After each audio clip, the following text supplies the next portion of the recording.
Okay, so a lot has happened.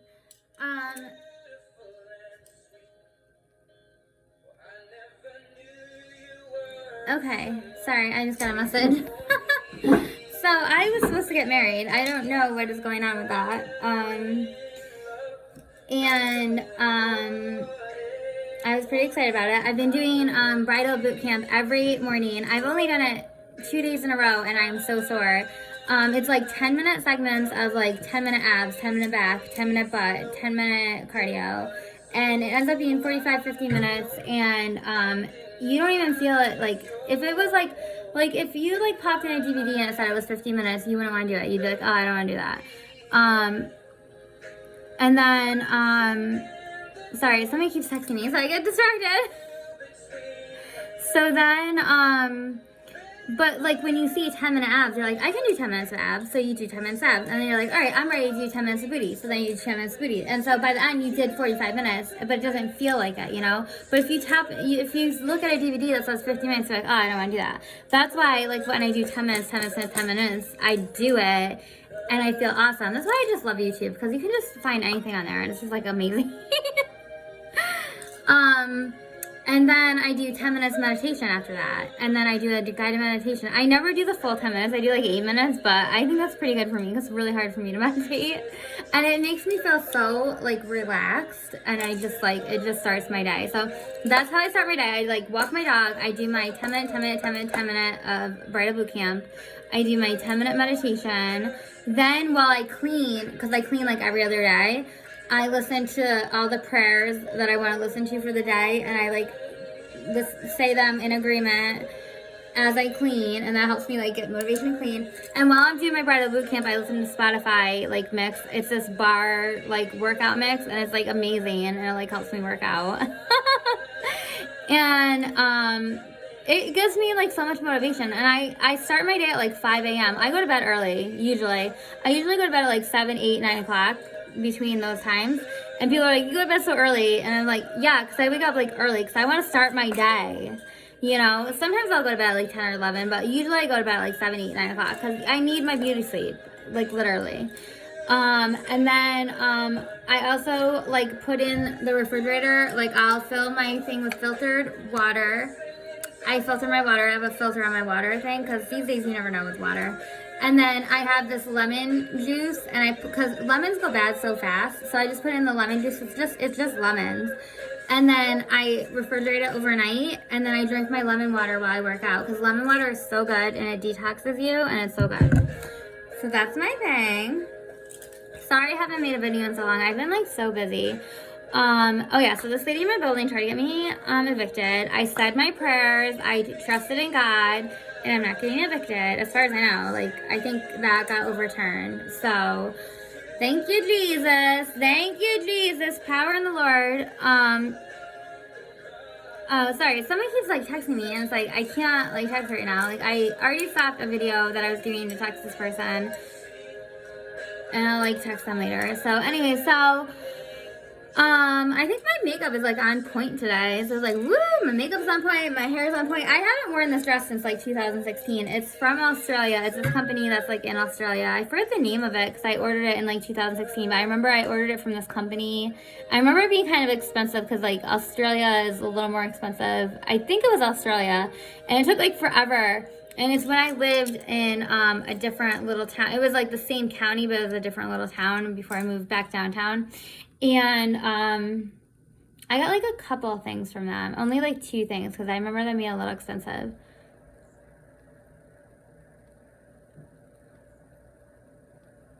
Okay. So, sorry. People keep texting me and I get distracted. So anyway, so I was supposed to get married and I don't know what's going on. Okay. So, anyways. I listened to Real Talk Kim today and she was saying like, stop, like, looking people up on social media. That is my thing. When I'm, like, dating someone, I will look them up on social media. Only when I don't hear from them. If I'm hearing from them, I don't look them up on social media. When I'm not hearing from them, I'm like, what is going on? But I listened to Real Talk Kim's sermon today, and people keep texting me and distracting me. Sorry.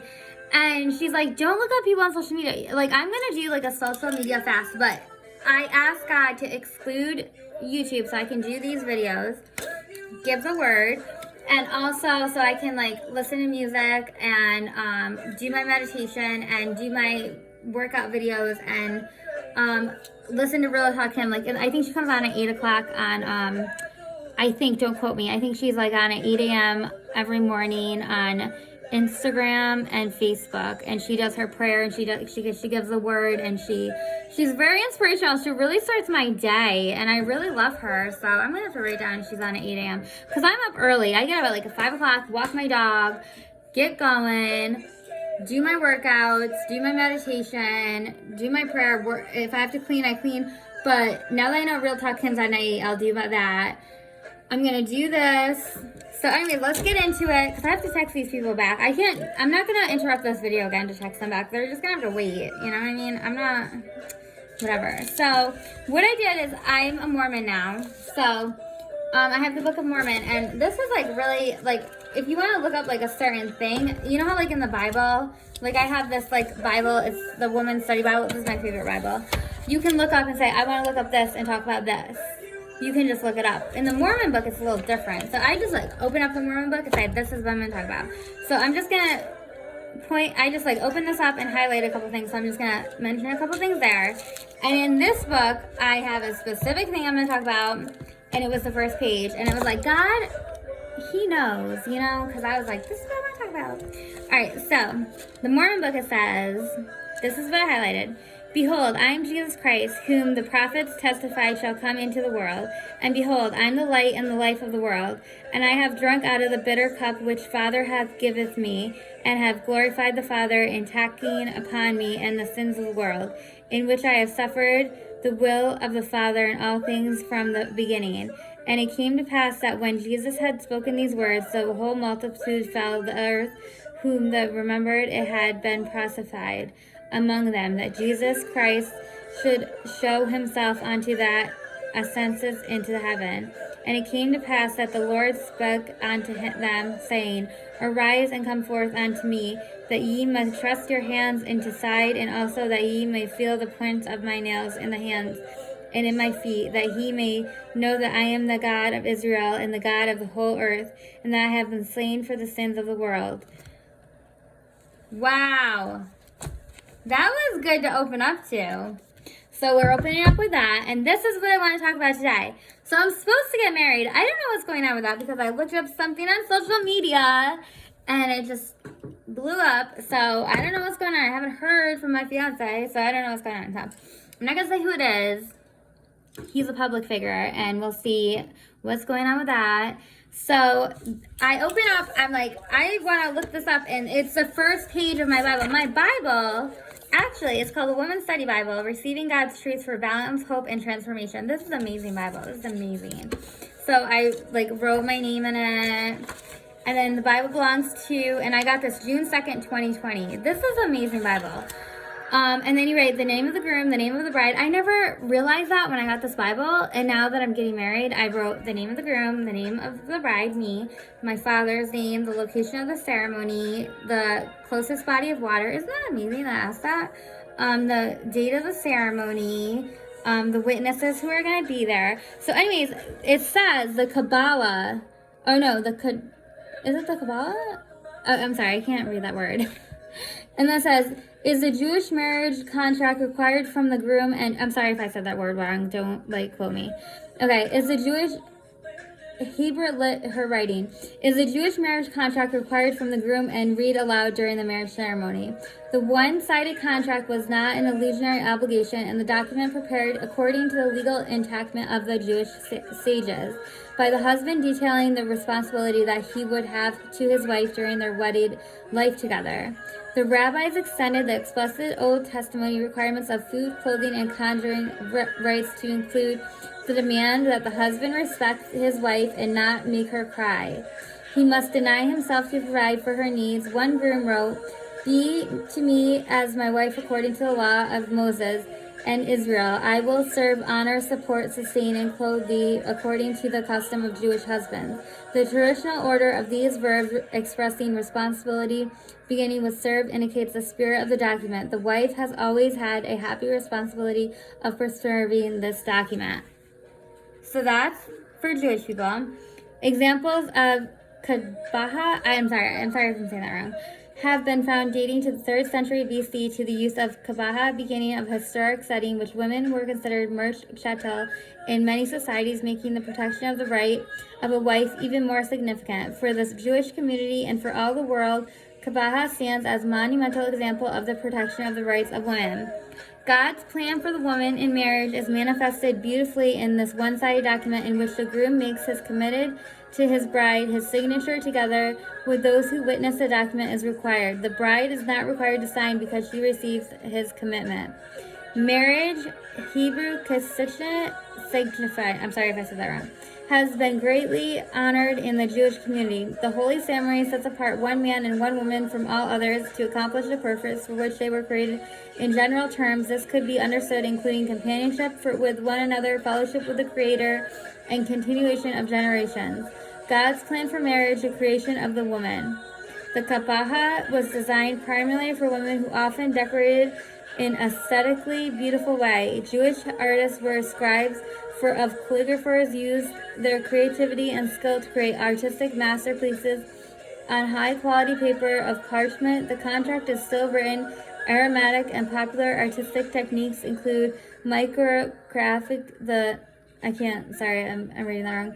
Hebrew writing, painstakingly executed to shape interesting ornamental designs, usually with a floral or geometrical paper cutting, figurative art depicting the bride and groom or biblical couples, and even signs of zodiac wishes for good luck. A suitable biblical quotation is often included. The documents are carefully preserved for the historically and well artistic worth.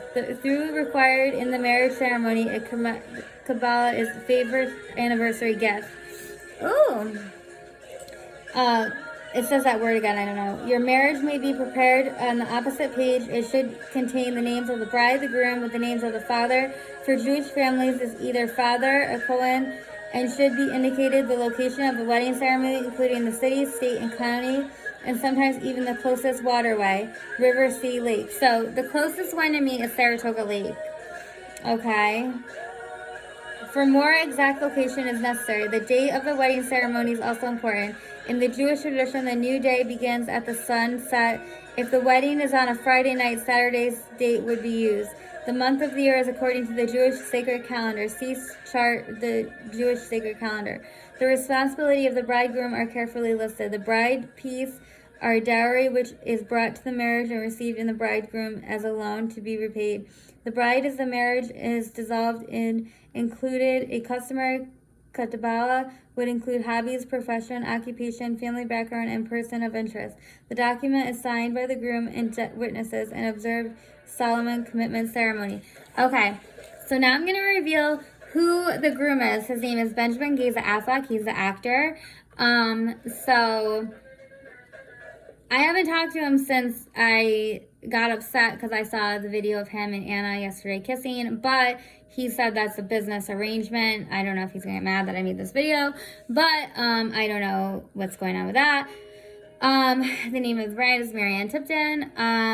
My dad's name is William Tipton. It's supposed to be at Embassy Suites. Saratoga Lake is the closest lake. It's supposed to be February 14th, 2021. And Matt Damon is supposed to be a witness, and my friend O'Neill Mikowski. I'm adopted. My real family is from Ireland and Italy. Ben is Scottish, and my mom's name is Madeline Tipton. My grandmother's name is Gail. My brother's name is Patrick, and my half-brother's name is Kurt. And then special family memories would be the marriage. And then I'm a Mormon, so I have sisters in the Relief Society, and their godly characteristics are integrity, kindness, compassion. Father Dave is kind and makes things happen. And then it's a woman's study Bible. So, and then I'm supposed to put special verses. This is like the best Bible, and this is what I've used to do my Proverbs 31 woman problem solving. One of the most distressing facts of life is that every marriage must face problem This cannot be sidestepped, but must be faced and resolved. Children can be a great source of enjoyment, but they can also stress to a marriage. See, this is like an amazing Bible. It just has so many things that you can open up to. Ministry of love. Grandparents have an opportunity for ministry of the grandchildren. The parents must not have time to do. Grandparents can be a prime channel of spiritual education, especially in homes of single parents or homes of both parents employed. Here are suggestions for investing in the next generation. A prophecy against Babylon that Israel, son of Amazon, saw. A raised banner of Bar Hilltop, shout to them. Principles from God. Marriage is the oldest relationship in the world, established by Sylvaner Creator in the Garden of Eden. Its beautiful, perfect setting. God organized the home by assigning roles and defining responsibility to Adam and Eve. Adam was to be provider, to work in the garden and protector and take care of the garden, and the leader. The Lord commanded the man. His assigned occupation was to care for the garden and those. The demanded in the type of servant leader and a man by Jesus. Certainly there is no room for abuse or tyranny directed to the wife to the part of her husband, nor is there the option of the wife willful discard for the husband leadership. The woman's responsibility were several. She was to be a helper, a comforter, an encourager. Eve was Adam's partner for carrying out God's purpose to multiply and replenish the earth. She was to be the closest earthly companion, relieving his loneliness. When sin entered the world, chaos followed. God's plan did not change, but it was distorted by the sinful choice of Adam and Eve and their descendants. God let Adam and Eve choose to sin, but he did not let them choose to sin consequences. Fear emerged. They were afraid to face God because of their disobedience. They were cast out of the idyllic home with the foretelling Adam's work would become difficult because he would not have to contend with the thorns of thirsts, and Eve would suffer pains of childbearing. Adam and Eve and their prosperity would have spiritual warfare at the end of time. Despite the failure of Adam and Eve, God's principles for marriage have remained the same. According to the God-defined rules, husbands to use their God-given authority to provide and protect the love, and wives to help their husbands submit to their God-directed leadership. Husbands and wives can ignore God's program for their home, but when the spiritual principle is violated, division is the result. They can seek to refine God's plan according to their own desires and circumstances, but ultimately human wisdom cannot compete with all the wise gods. There is no unity, no contentment, and no peace. Only a house divided in marriage that defies God's principles. Husbands and wives are challenged to spend time, energy, and creativity looking for ways to confirm servant leadership and Christ-like submission. When you will be taken away with hooks, the last of you fish hooks, you will each go straight out with breaches of the wall, and you will be cast towards Haman. Go to Bethlehem, sin, and Gilead, sin. Okay, so it just makes it so easy to understand. I just love this Bible. All right, God bless.